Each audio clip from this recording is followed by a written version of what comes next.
Great TV, advancing kingdom lifestyle.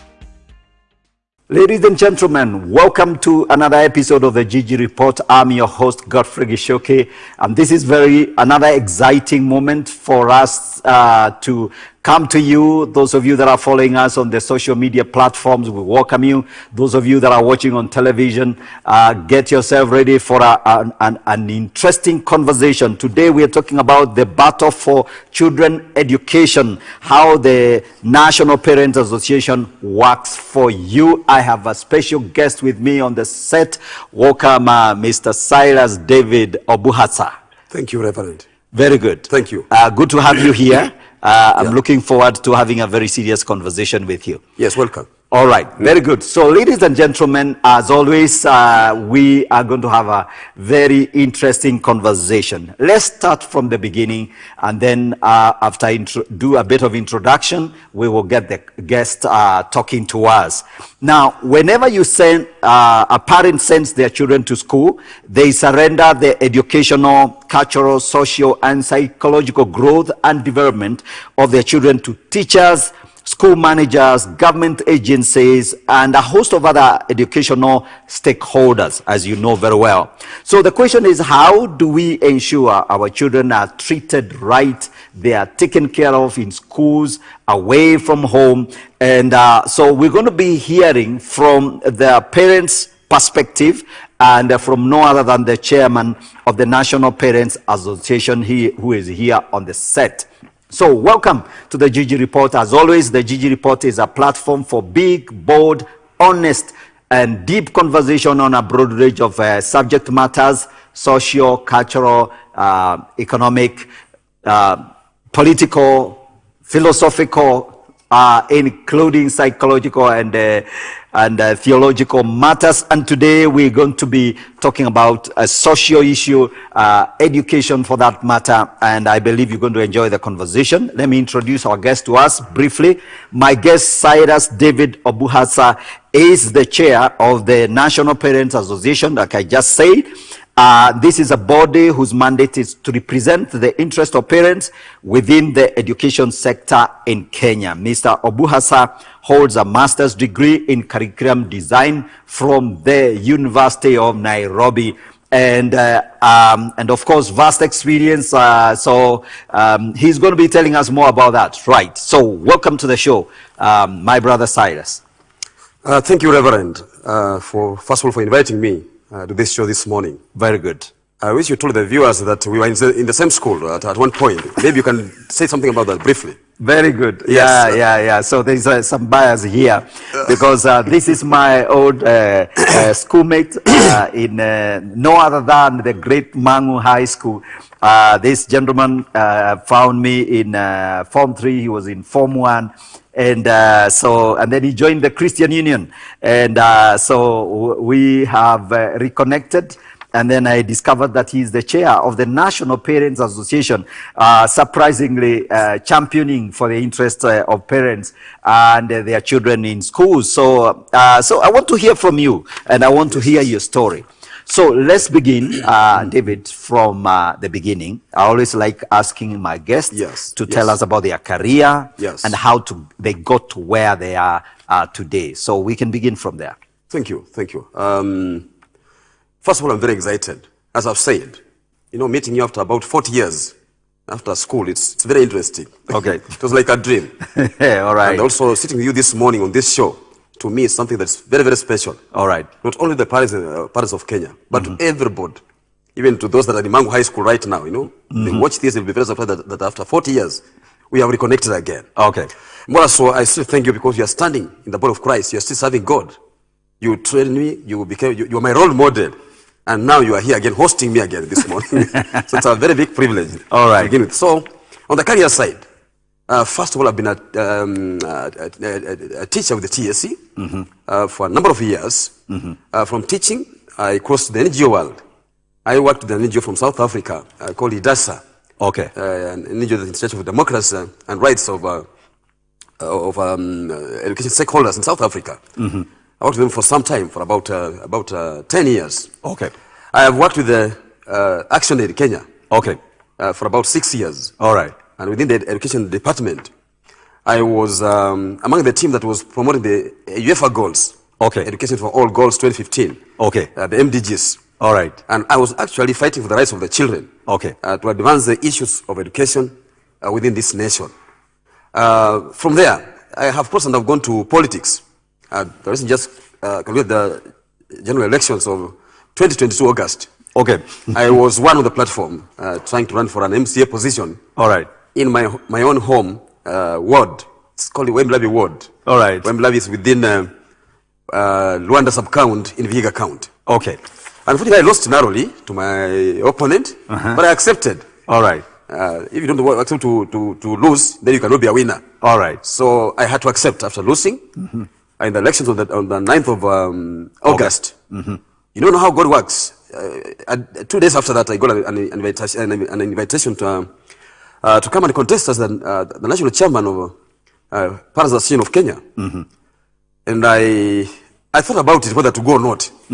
But since I'm a public figure and I like engaging with the people, all right, I took that courage and I moved on. And on the 27th of August, 2022. Okay. I think after 1 or 2 weeks after the general elections, I was in the field battling for the national chairmanship for the association, Parents Association. Yes. I went for the elections through the delegate system. And surprisingly, when the votes were just about to be cast, my opponents realized that they didn't have education that were probably compared to what I had. You've just said that I hold a master's degree in curriculum design, so I'm an expert in curriculum and matters of education. Okay. So my opponents just dropped off, and I had a walkover to the national chairman's position. Okay. And here I'm sitting today. All right. Yes, that's how I came to this position. Thank you very much. Right. That is very good indeed. Yes. Yes. And so I think I was checking out. Yes.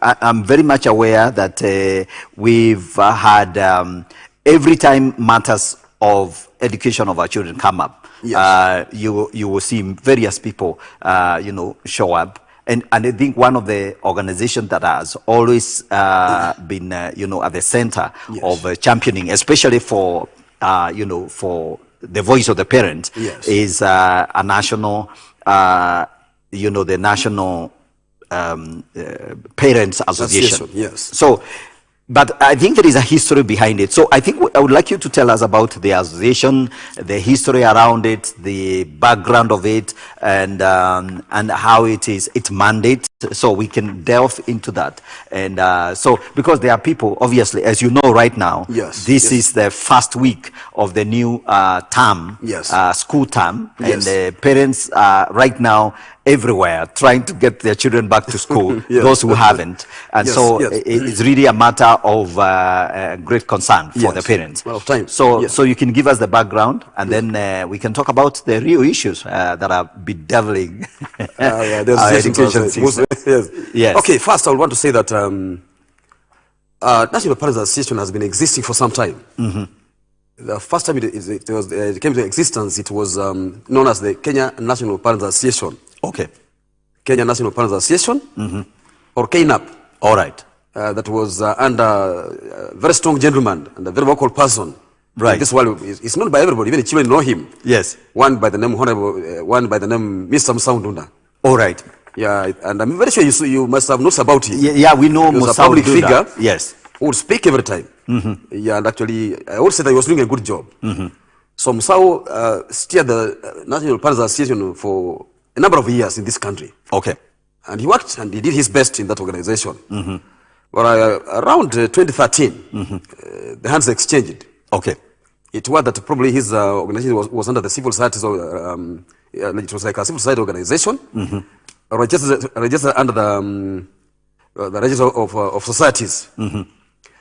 And, being under the Ministry of Education, it was a bit interesting that he was operating from the register of societies side of view, while the Parents Association should actually have been under the Ministry of Education. Okay. Yes. So there is where the hands changed.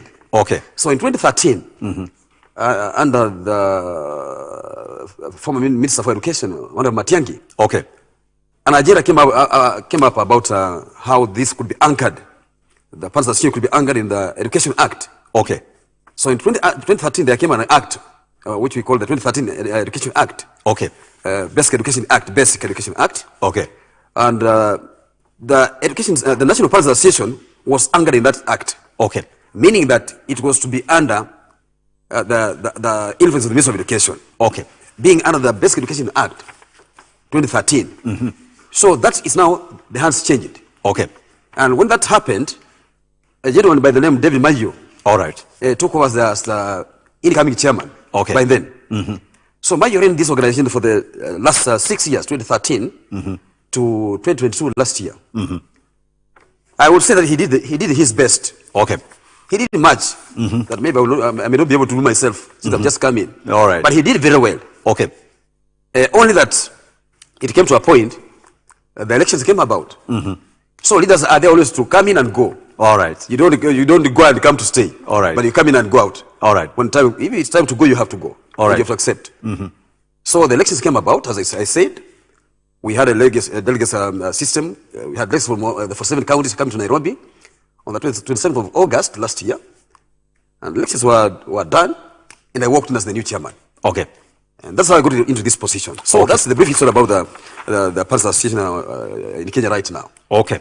Okay. Yes. So now let's talk about the mandate. Yes. What exactly was envisioned, and maybe why, for example, there was an insistence that the association should be anchored within the Basic Education Act, and what exactly are the what are the expectations? If it is in the act, there must be some lines. Guidelines. Yes, definitions, yes. What and the mandate, the limits, what it's supposed to do, and who it represents, and why it's needed within that space. So maybe you can clarify that, because you see, every actor within the education sector, like we said, is a critical component of that education, and we have so many things now going on with our education system. So you can clarify that a little bit for us.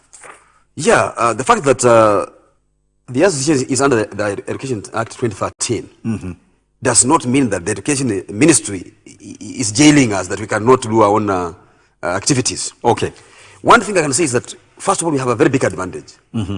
Because being under the Basic Education Act 2013 with the Ministry of Education, we are in partnership. Okay. We are recognized as part and parcel of the Ministry of Education. Okay. So we are there. The Ministry of Education has given us freedom to carry on with our activities. Okay. Because, parents own schools. All right. But I want to come to that point. Yes. And the Ministry of Education is there because of parents. Yes. If this morning parents woke up and say that they are withdrawing children from schools, then the Ministry of Education will have nothing to run. Okay. Because actually it runs the schools that the parents own. Yes. And that's why the Ministry of Education is so close with the Parents Association. It wants to work with us closely to make sure that we go systematically in our activities all the time.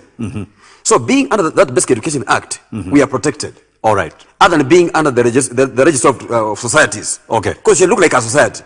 We are not a society. Yes. We are a Parents Association. Yes. A National Parents Association under the Education Act, Ministry of Education. So we are well protected. Okay. In the first place. Two, it gives us a wide kind of a platform now. Okay. To become public figures, to be able to speak in public, to express ourselves without fear and contradiction in what we say, since we do exactly what the ministry wants. So that is another factor. Okay. I don't know if you have another question. I don't know. Now, So on a day-to-day basis, Yes. what exactly is required of your association? Okay, what does the association actually do other than speaking? Yes. You know, when matters arise. Yes. Are there some campaigns you run? Do you register people, parents? Do you have school programs of any nature? Yes. So Yes. on a day-to-day basis, what exactly is the work of the association? Yeah, the association is very wide. It's like a ministry. All right. I would say like that. You know, in any ministry departments, we have so many activities going on. Yes. So this one is a parents' ministry. Okay. In one way or the other. Yes. It's like a parents' union in the country. Yes. Yeah, it's a union of parents. Okay. Like just the way you have the Kenyan National Union of Teachers for teachers. Yes. We have CUPET and other unions. Okay. We have court for the farmers and other people. All right. So NPA is a union for parents in the country. Okay. But we don't operate like the way unions operate. Okay. Because unions will want to have membership fee, they charge that, and we don't do that. Okay. Yes. So to begin with, first of all, let me talk about our mandate. Our mandate here, one, is sharpening the education policies within the education sector. Okay. What do I mean by sharpening? We have that mandate of trying to make parents understand what are the policies within the education sector that favor their children's education in the country. Okay. Do we have any other policies that may be put in place but may not favor the parents? Okay. So one, most of the policies within the education sector favor parents almost 90%. Okay. They favor the parents. We support that. Right. If there are one or two that may not be favoring the parents, we work together with the Ministry of Education to reach an amicable understanding of how they can be absorbed. Okay. So that they can now be fully operational. Okay. So that's what I mean by sharpening. We promote the education. You asked me about activities. One, we have structures all the way from the grassroots to the national level. Okay. We have parents in the villages. In fact, let me tell you, if you see the ongoing task force, the working party for the president, okay, we have suggested we want to have village national parents association organizations. Yes. We want to form small groups on village level. Forget about the ward level. Village, just a village. Yes. That in a village like where you come from, we have a group of parents, a small association. Yes. Who report now to another group that is on the ward level. Then they move all that way. We call that school level, grassroots. Yes. So we have parents all the way from the school level. They move on up to the sub-county level, then the county level, then the national level. Okay. So we have structures all along. All right. Why do we have structures? We are just working like the national government, having the counties, the sub-counties and the wards, so that they can get information. All right. Flowing systematically. Right. And then they can be answerable. Right. So the national office gets information from the grassroots, running all the way to the level where I sit. Yes. For me to get the attention of what is going on. Right. Speaking like that, I want to say this. You asked now the activities that we do. Let me come to that. We do so many activities. Right. The first thing that we do, when I talk about sharpening the policies among parents, actually we do education. All right. First of all. Yes. We do workshops and seminars. Yes. We do capacity building for the parents. We do what we call training parents on how to access information. Right. You know, in Kenya, it's very interesting. Walk to a court, you have a case in court. Finding your file may take you 20 years to get a file. Yes. Just because you lack information. Yes.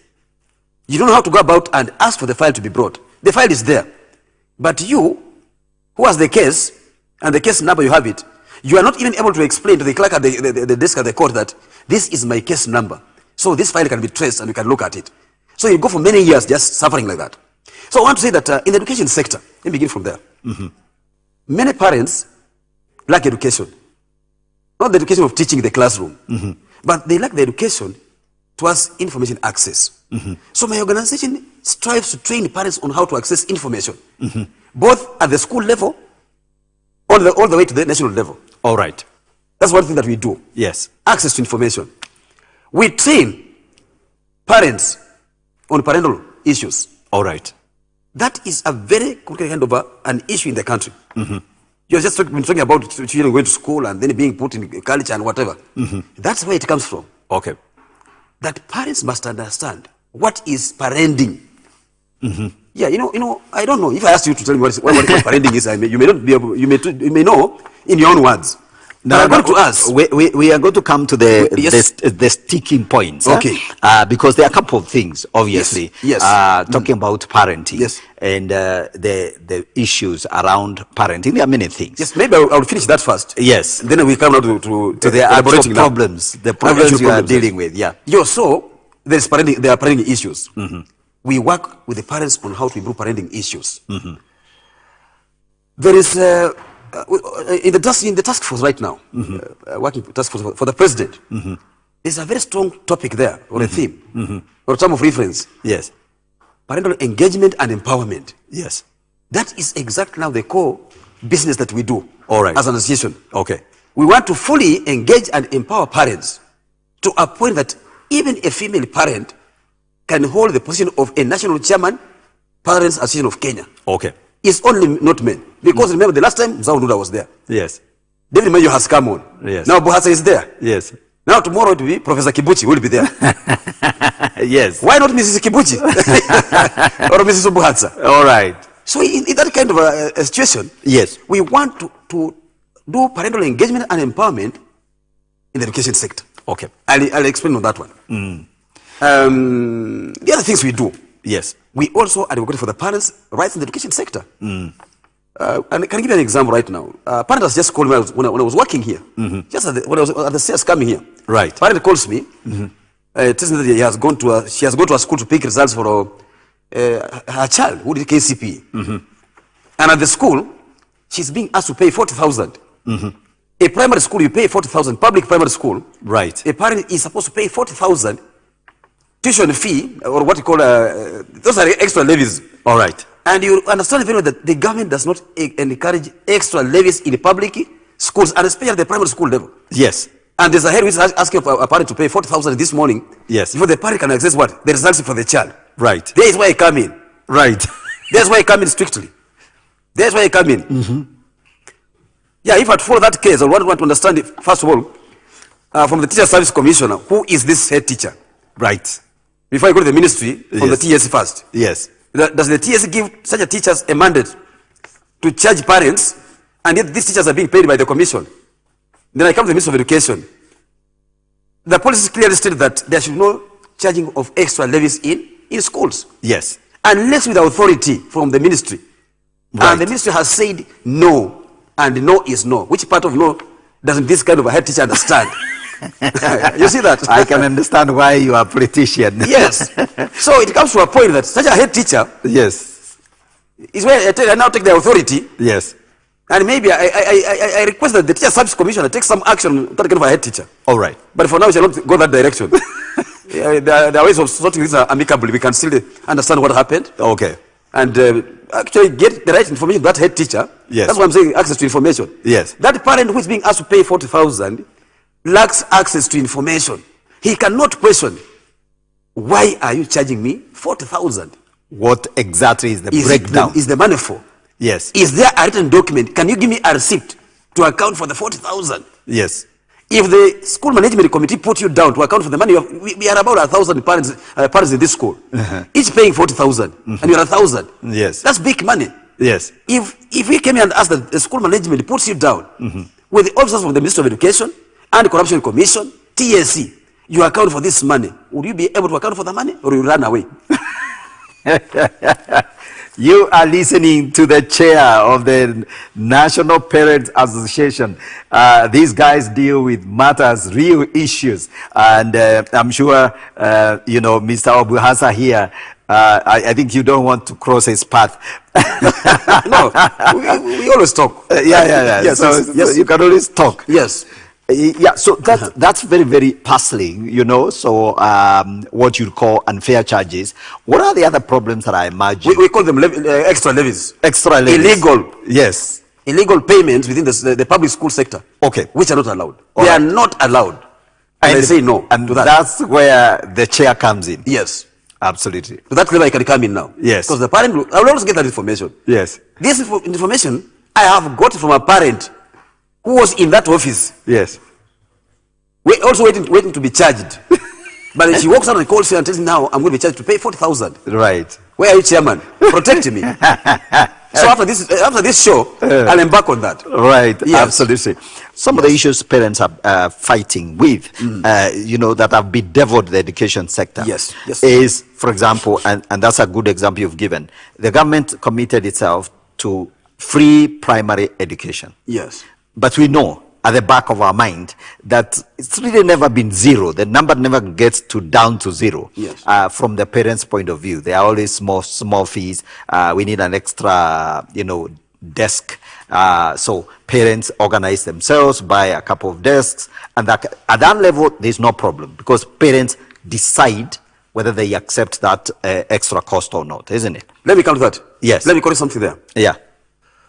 There could be resistance from the parent. They would resist because parents assume that education is free. They assume. Yes. The reason why they assume, when the government pronounces itself that, especially during campaigns. Yes. You hear anybody wants a position to be head of state. I want to be an MC. I already promised to give so many goodies to the parents that once I go through, yes, I will even bring village elders will fly airplanes in the air. Yes. You promise that to get the votes. Yes. But when you get the votes and you get into the position now, yes, you find that what you promised becomes now a burden. You cannot fulfill. So one thing is that education in Kenya, the political side plays a very big kind of a game in between. Right. It has always been used as a yardstick for someone to get in a given position. Right. Because parents are the ones who vote. So they carefully listen. And they will always imagine that at the end of the day, we shall catch up with what we are being promised. With the MCS, with the MPs, women reps. It's not only the president who promises. Yes. They will all promise those things. Yes. They have their own plans when the education comes in. So when you talk about education being free in Kenya, you know that education will be free. Will be free. Yes. When it gets into the ears of the parents, they believe that when Obuhatsa gets onto that position, he'll just rule that morning that education is now free. So I'm going to hold you there. Yes. We are going to go for a break, a short break. Yes. So ladies and gentlemen, I'm sure you're following this conversation. I have the chair of the National Parents Association, absolutely amazing man here, and I'm sure you're enjoying the conversation. So let's break down these matters, education and the role of parents. And so we'll take a short break. We'll come back to this conversation from where we left off. So don't go away. Just grab yourself a cup of coffee. We're coming back shortly. Thank you.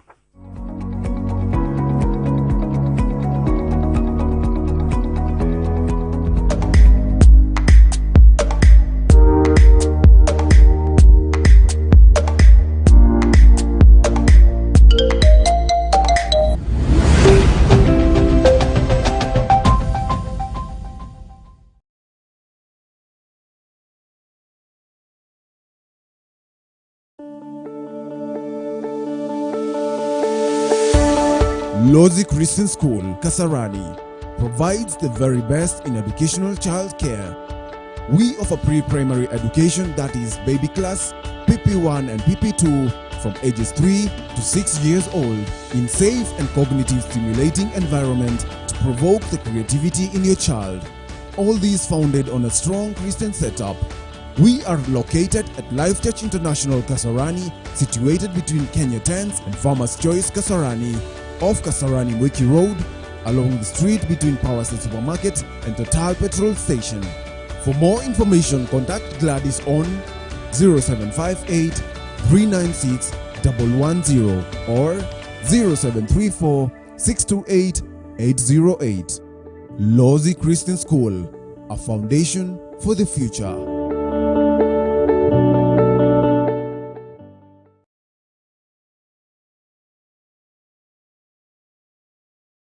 Life Church International invites you to the Kingdom Purpose Conference Part 2, hosted by Apostle David and Pastor Sunte Juma on Saturday 4th and Sunday 5th February 2023 at the Apostolic House, Kenya Cinema Plaza, Moi Avenue, Nairobi. The guest ministers shall be Pastor T. Mwangi, Pastor Vincent Chalo, Pastor Ben Ouma, and Pastor Samuel Mbugwa. You're welcome for a moment of impartation and activation to fulfill your kingdom-ordained purpose.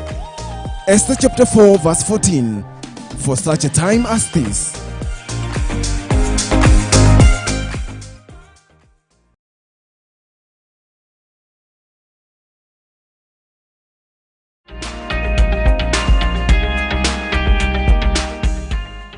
Welcome back. This is the Gigi Report. We are talking about the battle for children education and the role of the National Parents Association and, of course, all the matters in between. As you know very well, education is a very sensitive subject for Kenyans, and politicians make all kinds of promises. Before we went to the break, we were talking about the promises that are made regarding free education. So, Mr. Obuhatsa, David, how do you deal? I mean, before we went to the break, we were talking about this promise. Yes. A politician stands up and says, education will be free in the future. Obviously, it's always in the future. Yes. Once you elect me, education is going to be free. And the parents are listening. Yes. So now you are the national chair. So tell us whether politicians are lying to us or whether what the reality is, the situation on the ground. You know this. Let's continue that, because we're talking about the various problems that bedevil our education system. Okay. Let me take it this way. Yes. I don't want to say that they are lying. Yes. Politicians are not lying. Yes. They are leaders. Yes. God has given them that wisdom to speak their minds. So they use that to buy the voters to vote for them. It's campaign. And the campaign has its own ways of maneuvering. Right. Unless you speak some good language with some good salt, you not get votes. Okay. So let me talk about the head of state. I want to pick on the head of state before I go down those people. Yes. When the president speaks about having education free, he is sure of what he's talking about. Yes. Actually, if he's elected, because they have their own manifestos explaining exactly what will be done once they're in the office. So a head of state, one campaign to be a head of state, like when Honorable Ruto was campaigning to be the head of state and when he promised that there will be free education, he actually knew that would work. It was something that he was going to put in place and it will work. The reason being, education in Kenya is not only run by the Kenyan government. We have got international interest parties in the running of education in Kenya. These curriculums you are seeing, like CBC coming in place, they are not Kenyan type of systems of education. They come from outside. Right. We borrow these things. We are going to come to that. Yes. I'll come to that. Yes. So when you are borrowing them from outside that way, there is always some kind of interest behind with those that are bringing these systems here. Okay. Because all the systems of education that we run in Kenya are always internationally borrowed. Right. And there's a bridge that helps us to cross in those sides. So when you hear one who is becoming head of state promising that education will be free, it's not only Honorable Ruto who promised that. Even the former president, Honorable Uhuru Kenyatta, promised. Yes. Before Uhuru Kenyatta, Mwai Kibaki promised. Yes. Before Mwai Kibaki, the old president, Honorable Daniel Arap Moi, promised that. Yes. The only thing that they should be very clear is that they should tell the parents, as we say that the education will be free, it won't be free back to zero. Yes. There will be some kind of, a bit of cost sharing. Yes. Because even if the government, like now, the head of state has given every public parent in the junior secondary school 15,000 as fees. The government has some capitation for primary school children of about 1,450 per term.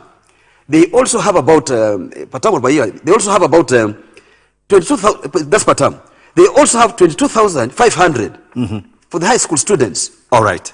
So you see, that is what we want to that's why I'm saying that parents need to be engaged, yes, to be trained, to understand.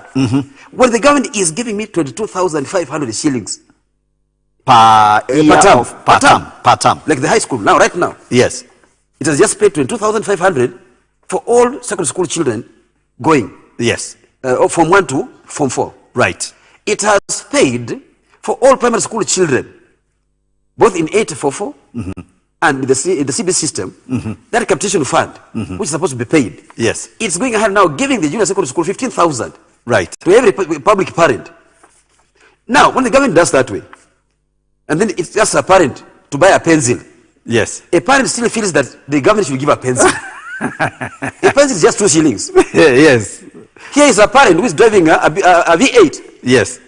And he's expecting that the government should buy his son or a daughter a pen of 5 shillings. Why drive a V8 and you cannot even just buy a pen of 5 shillings to your child? Okay. So that's why I'm saying that parents need education. Right. That's why now we're going to have this this term of reference has been put in the task force. Yes. Parental empowerment and engagement. Right. We want to pick up this one right now. We are picking it up, and very soon. I'm in talks with the Minister of Education, the CS and the PS, and other stakeholders. Right. We want to be given the money and the support to go on the ground and now engage parents and empower them on the parental issues within the education sector. All right. To understand why education is not just going to be free to zero. It will not work. And there's no country in the world that gives education free to zero. There's none. I can't give you an example. Pick your child from the door, pay all their bills, including uniforms and everything, and then drop them back at your door. And expect the minister to come at home and again guide and counsel those children at the house. It cannot work. Okay. Yes. Very good. So there is a cost sharing, even though it's free. Yes. It's free, but there is cost sharing. There's cost sharing. Yes. Actually, the government always comes very clear that there's cost sharing. Yes. That's why when the government gives 22,500 to a high school student, yes, the parent is given part of the money to meet now. Right. If the fees is 30,000, yes, and the government has given 22,500, yes, then the parent is given a leeway to meet the remaining 9,500. Right. In a longer period of time, with the consultation with the principals of schools, they can agree. It's not a must that you pay fees today and finish. Yes. You can go and say, my friends, we have no money. The economy is bad. Every month, yes, these are 3 months in a term. Yes. 9,000. Give me a leeway. Pay 3,000 per month. Right. Then before the school closes last week, I'll finish the 500, and we part ways.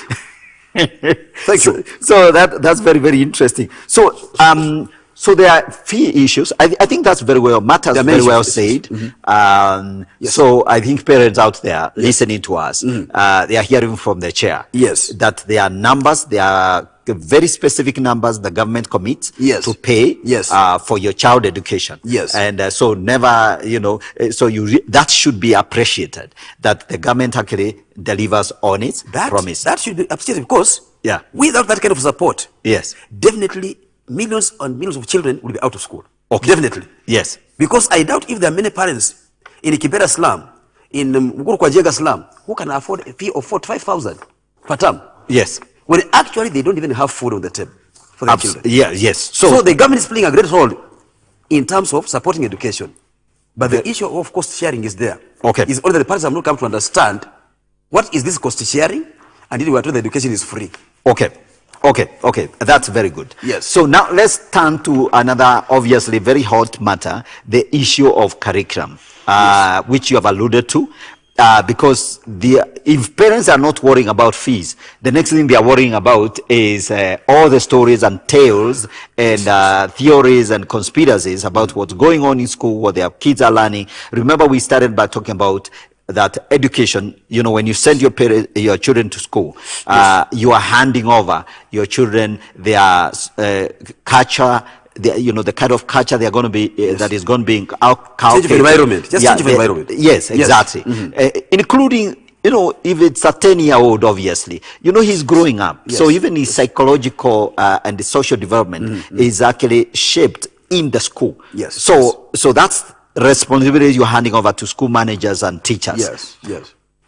Plus the sticking issue of curriculum. So I want you to speak to the CBC curriculum. Yes. As an association, you have a position on that. So what's your position as an association? Let me also go back and begin from somewhere. Yes. Professor, I found in Mango High School. Yes. When I came to Form 1.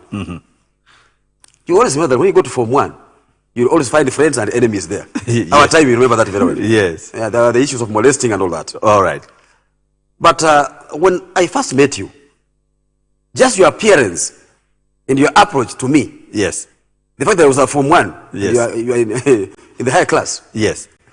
That instinct will tell me that this is the right person to associate with. Yes. So one thing we need to understand that we parents, we make mistakes. Yes. We normally want to take a child of 8 years, 9 years to a boarding school. Right. Let's begin from that side. Education Act clearly states that, or the law in Kenya says that a child should access boarding school at the age of 15 years. Okay. When he's 15. That's the law. At the age of 15, a child can go to a boarding school. Okay. But many parents would want to run away from their own responsibilities. Right. They want somebody else to take over. Huh? When you try to drink from this cup, you find that it's very hot. You want to throw this cup to me, Yes. I suffer. Yes. When you use the word that it's cold, because you can now enjoy and take many cups of tea. Yes. So some parents, actually, they are not responsible of their own children. Right. There is where the issue begins from. While the others are very responsible. I'm very sure you are very responsible of your children. Right. And that's why you are here like this. Right. I'm responsible of my children. I know them.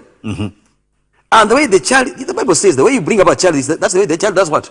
That will be the way that will be. Yes, that will be. the way the child grows. Yes. So children, we are their role models as parents. When you take a child to a boarding primary school, and yet at home you have been fighting in the presence of this child, the child will cross into the primary school and begin fighting there.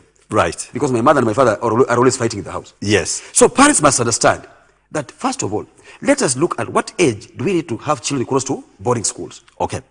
I'll be still speaking about when they come to the CBC. Yeah, and That's one thing. Yeah. The other thing is this. Yes. That parents take children to school and they leave the responsibility of their children to the teachers. Okay. That's why there's an issue also in CBC now. That parents don't want to participate and support CBC, saying that they are not professionals. Asking a child to wash hands at home before eating or praying for food before eating, you don't need to go to a college to train as a professional to train a child to do that. Are you seeing that? Yes. So there are many things coming about. Right. Now, children are in school. When children are taken to a school, they are handed into the hands of professionals. Teachers are professionally trained. Yes. They know their roles. Yes. They know their boundaries. Yes. So when they handle the children, they guide them to the right direction as they have been trained. Yes. And as the children ought to go. Yes. But when the children now go back to the parents at home, like now over the holidays, they also live with their parents at home under new principles again over the holidays. Right. So the parents at home also during the school holidays or during their own free time, they also guide their children in their own different ways. Okay. So there is when now we finding that issues begin arising. Okay. So because I know it's a complex subject. Yes. I will be a little bit more specific. Yes. One of the biggest problem, Yes. or rather the issue that emerged when Yes. CBC started rolling out was the issue of now a parent is being asked to help their child, for example, make some item. Yes. You know, and maybe there is some cost. In Yes, fact, yes. it started off with take some picture of this, Yeah. bring them to school. You know, I don't have a camera, I don't have I can't take pictures, have a I don't phone. have a printer. Yes. You know, what is all this? Yes. You know, these guys are thinking I live in a city. Yes. So, and things like that. Yeah. So, what has been going? What's the conversation within your organization about, you know, kind of dealing with that kind of like a resistance to change by parents in respect to CBC? Okay. Let me say this. Yes. Matters of curriculum are so detailed. Yes. And a curriculum cannot be handled by just one person in a whole country. Yeah. There are many heads. Yes. When they come together, they can work. Yes. So, let me go back and tell you that when CBSE education was introduced in this country, I think it came on a wrong foot in the first place. Yes. And the impression was that CBSE was a wrong concept. Because from the beginning, there was resistance. Right. Why was there resistance? Those that introduced CBSE did not call parents, sit with them on the table and tell them that this is a new concept. It's called CBSE. They didn't even define what is CBSE. CBC. Yes. If you ask a parent to tell you what is CBC, Yes. those abbreviations, Yes. he'll give some funny kind of a term in full. Yes. So parents began operating on a wrong foot. Right. They were right, climbing a wrong ladder. Because the ladder was as if it had thorns. Yes. Why do I say this? The education ministry and the government at large, when introducing CBC, parents are major stakeholders in the education sector. Yes. So they should have called the parents first. They should have gone doing education before introducing this, that we are soon coming out with a new what? Curriculum. Yes. To phase away 844 system. The curriculum is competence-based curriculum. And this is what this animal is all about. This is what we want parents to come in to support. This is how we want the parents to come in. And with the what? So parents were only told that the CBC, change of curriculum, and it was now going on being implemented. They were learning when the implementation was already underway. So the concept is good, but implementation is the problem. Okay. From the beginning. You remember Secretary General KNUT, Honorable Sosion, yes, coming out loud and saying that CBC will not succeed.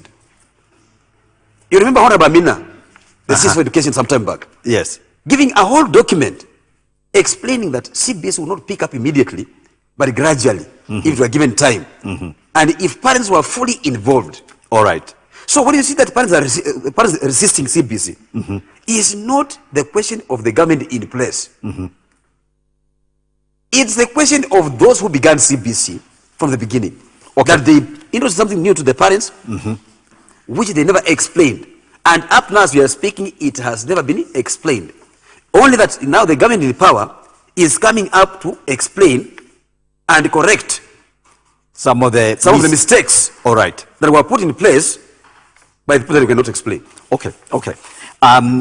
There are far very many people speaking to that matter. Yes. And it's still a project, an ongoing project. Yes. Not least the ongoing review. Yeah. So hopefully that they will clear up some of the teething problems, and hopefully that the parents will be happy finally. And if a suitable explanation comes up. So what do you see as the other, any other major sticking problem for in our education sector? The curriculum, the costs, the sharing of the cost around education, that is a perpetual problem. It doesn't seem to disappear. And again, like you said, it's a communication issue. Yeah. Information doesn't seem to flow. What are the other issues that, from where you sit, that you see bedevil education sector? Yes. One is that I want to say this. Education sector is very wide, both locally and internationally. Right. You know, when you speak about education problems in Kenya here, the international world is watching to see. Yes. How are these people handling these problems? Because many donor world funding organizations, yes, support education systems in Kenya. So, if the donors are not fully convinced that their funds are coming to do what's right, then definitely the government may suffer when the donors withdraw. All right. Like, for example, when donors give funding to the education sector, and then the money ends up in the other people's pockets. Yes. That's an issue. Right. But I thank God that that issue is almost now ironed out in the Ministry of Education. Okay. In the education sector. I believe with this government in the power, right, that somebody may not dare do that. Okay. That funds come in for education, for CBC, and then they're now put somewhere else for other issues. Okay. The issue of funding has been a thorn in the flesh within the education sector. Right. That in the past, money has come in to support the education, and funds have been diverted to other things that have not been accounted for. Okay. That's an issue. The other issue is an exposure. You see, we are parents. When the Ministry of Education is carrying out its activities, let me give an example, and I'm sorry that as we are speaking, the late Professor Magoha, who was just arrested, it's a sad story, that one. But let me use an example of that, which I will also want the current CS to borrow. When visiting schools, as the CS for Education, the PS, I'm at the office here, just next to the Ministry of Education. That's where my office is. Let them one day call me and say, Chairman, where are you? You are in charge of the school management boards in the whole country. You're the head of the parents. Sit with that. Let's just get in the vehicle here. Let's drive to Kiambu Primary School together. We go and assess the kind of development that has been done there. Right. Like now, if we are involved in these things of CBSE constructions and monitoring and evaluating as parents, we will not be having this dilemma of having no labs, having no workshops. Right. We would have come up with a suggestion earlier as parents before reaching the time now where the children are crossing to secondary schools, junior secondary schools with no labs and with no what? Workshops, with no home science rooms, with no equipment. Okay. It's like guesswork. Thank God that the president has come in strongly to rescue the parents. Right. He has talked about CDF coming in, and actually they are funding that. The money is coming out. I've seen that. Yeah, yeah, okay. So you see, that is an issue that parents are not exposed to the Ministry of Education. They should be exposed. Right. The issue of training of parents is a crucial point. The Ministry of Education should stand fully behind the Parents Association because we are part and parcel of the Ministry of Education. I told that we are registered under the 2013 Education Act. When the Ministry of Education is doing its budget allocations, and I hope the parliamentarians will hear this, and I believe that one strong woman or one strong man in the parliament, yes, or one strong woman or one strong man on the Parliamentary Education Committee will one day stand up and raise this issue.